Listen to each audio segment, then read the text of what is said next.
Now, in far more important news, it's been a turbulent month for the Prime Minister following that shock election result back in June.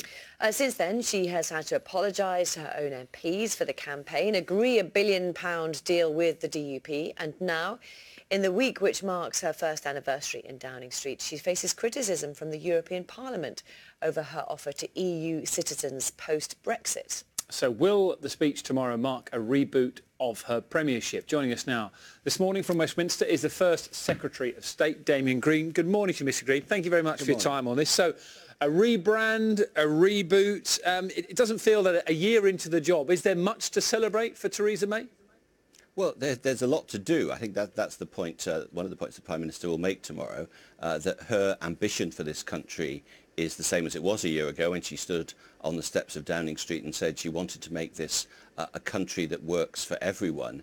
And tomorrow, for example, she's launching Matthew Taylor's report on working practices. We all know that the world of work has changed.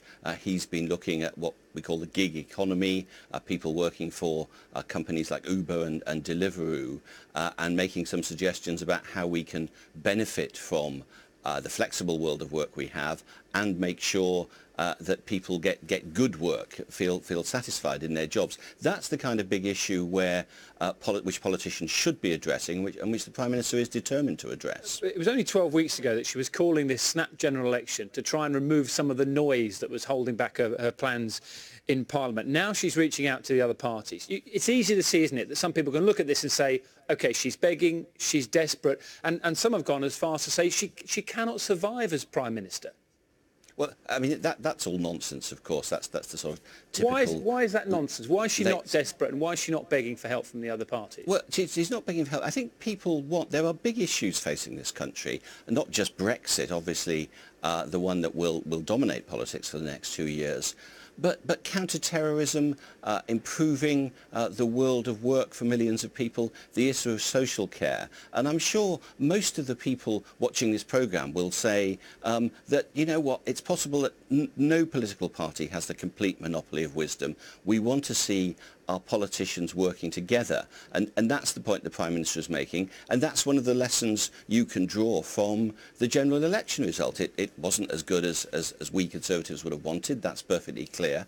But the message I take from it is that people want politicians to address the big issues. And if they can do it across the divide of parties, then so be it. And there must be things we can agree on in terms of fighting terrorism, of dealing with social care, of getting the best Brexit deal for Britain.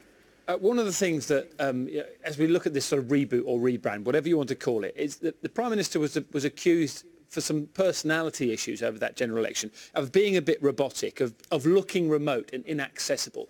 You've known her for an awfully long time. Can she do warm? Does she need to do warm?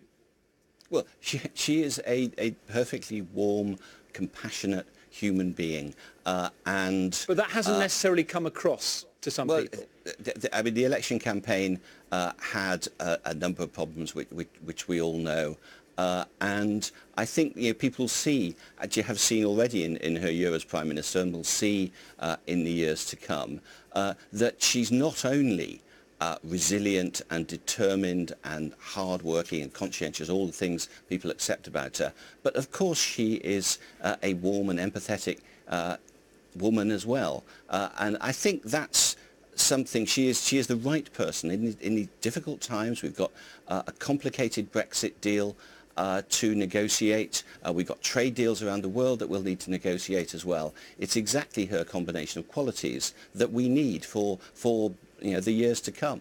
It doesn't help, though, does it, that there's plenty of speculation about David Davis being sort of, I don't want to go too far on this, but sort of being moved into position to being the next leader. It's all speculation that adds to the issues that she's facing.